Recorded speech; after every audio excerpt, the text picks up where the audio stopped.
Hey, buddy.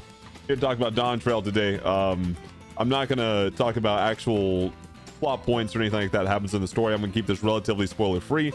Just gonna kind of talk about how it felt and overall my expectations and what I liked, what I disliked about the whole expansion that I've played so far. Right now, I've beat the entire story. I have done the in-game content that is currently out right now, and I have quite a few things to say about both the story and the content that's currently available, as well as what will be available. So just bear with me here for a second. Dawntrail, let's set the stage for Dawntrail, right? Coming off of the two greatest expansions perhaps in like MMO history, that's crazy. Shadowbringers and Endwalker set the bar for what some players might expect of Final Fantasy XIV. So coming into this, I would say comparison is the thief of joy. So if people are comparing one or the other to Dawntrail or Dawntrail to the others, you're automatically going to be disappointed, I would think. Just because the world building's not there. We've done what we set out to do from the beginning of the game, that the devs put all of their effort into. So now it's to the next kind of arc or saga, right?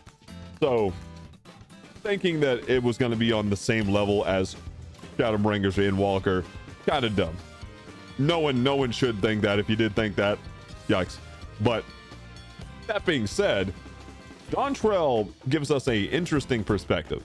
Again, I'm not going to talk about what happens in the story, but I will talk about the setup that we know from the end of Endwalker, that the Warrior of Light is tasked with Wook and going through and going to a new continent and performing or helping Wook with the Rite of Succession, it's called. Now, what this means is that the Warrior of Light is a seasoned adventurer. You've done all kinds of things as the Warrior of Light, and now you have the kind of role of taking a backseat, this kind of supportive character. And a lot of like a lot of people might not like that kind of thing, because you know, you're playing a game, you want to be the main character kind of thing, right? That being said, I think it should be looked at as the Warrior of Light is taking on a nurturing role to someone that is going through that experience for the first time. So Warrior of Light, kind of like a mentor in that kind of case, right? Kind of cool. Now that being said, I thoroughly enjoyed the Dawntrail story. It definitely wasn't, you know, a 9 out of 10 or 8 out of 10 like the Shadowbringers Endwalker stuff, right? I would give probably Dawntrail like a 6 out of 10 entirely, and the reason why I would say that is because the high points in this story felt good. Felt pretty good. However, every time that there was a high point in the story, they tried to kill it.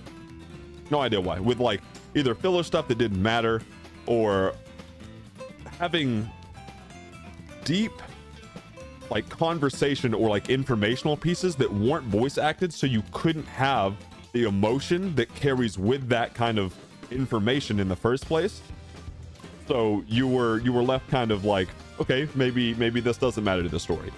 Maybe this doesn't matter. And then when it comes up again, you go, okay, maybe it did, but I don't know why they didn't voice act it. Instead, they voice acted something random. Like that to me missed the mark a little bit, which is like automatically you should knock it down like a point for that period. Like that's kind of weird to me, especially since that didn't really happen that much in the other expansions. They kept it pretty high, pretty overall, with like keeping what was important voice acted. That way you had that kind of emotional or like kind of cinematic experience, I would say. Now that being said, like I said, the high points in the story I think were good. Every time there was a high point, they accompanied it with its fair share of low points, and that alone kind of makes the story like off-putting to a lot of people, which I understand. That's why I would only give the story like a 6 out of 10. I do like the different perspective that they put on for the whole expansion, right? Like I said, the War of Light being tasked with helping Wook with the Rite of Succession, so you're taking on this kind of supportive role. Pretty interesting. We haven't really had that kind of supportive role, I would feel. That being said, the story, I don't think, is the high point of this expansion at all, which kinda bad considering that's the majority of what your gameplay is going to be, especially for casual players in the first place. The entirety of this expansion, every time we've had a dungeon or trial, I'm not like I said, I'm not going to spoil them, I have been pleasantly surprised. I have clears of ultimate, savage content, extreme content, in-game content, casual content, right? I've done all that stuff, and I appreciate it all. I've been pleasantly surprised with this expansion's content already, and they don't even have stuff like Savage or the Deep Dungeon or the Field Operation or any of that stuff that is going to come out with this expansion as well. So that tells me the story shouldn't have been the highlight for this expansion, which we all know anyway, right? The dungeons, the combat, even a lot of the music too, like really hit in the places that it really needed to. So that being said, I would honestly overall give this expansion so far like at least like a 7 out of 10 or like a 6.5 out of 10, right? Especially if you really hated the story. The content and the combat and the changes they made overall really well received. I am very hopeful for what they plan to add in the form of like Savage content or stuff like that as well. But overall, I am pleasantly surprised by this expansion. I came in with the low expectation of this is gonna be the beach episode. I'm about to meme this expansion so hard. And throughout the story, there was some like, you know, like disjointing or like me just having overall disinterest for it. That being said, there were definitely parts that brought me back in as well, which I absolutely enjoyed. As well as like some of the characters being like at least mildly interesting, I would say. Some of them not so much, but some of them pretty good. It kept me hooked enough that way every time I got to that kind of little piece of content, like either an instance or a dungeon or a trial, right? I was immediately brought back in the kind of like other stuff about Final Fantasy that I really love, which is the kind of innovation that they can still do, even though this game is years and years old. Yeah, no, like even listening to the soundtrack right now, that like the battle theme, I think this is one of my favorite battle themes that they have had, period. Like I really enjoy overall what I have played so far, and I can't wait to see what they do with especially Savage or like raid content, period. Not to mention the other content too, especially since maybe the devs are a little disheartened right now, considering that I would say some of the player base, especially the more vocal player parts of the player base, I wouldn't say majority, it's definitely not majority, no. But I would say some of the player base that's more vocal, that seems like majority, but they're not. They're overall kind of hurt by the story, and they're like, oh, you couldn't keep up the high points of Endwalker and Shadowbringers, which I don't know, if you played the last 2 expansions, I think that's pretty unrealistic to do. But at the same time, they definitely had some like parts where they're like, you know, you could have made this a little bit better in the story, and that I 100% agree. But again, comparisons like it's the Thief of Joy. So taking the good parts, which is to me the content, the music, some of the characters being pretty interesting. The bad parts of it would definitely be the story of like, oh, here's this high point we're building, stuff you don't care about. Okay, we're building back up. Hype. We're building back up to that.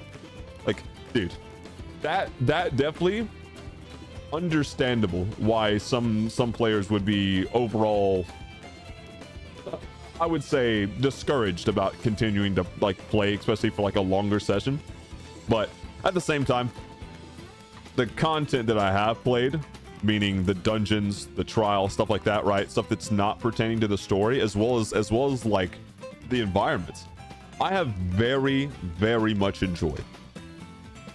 So overall, again, the lowest I would give this expansion is probably like a 6. I'm gonna give it a 7 out of 10, just because they continue to surprise me.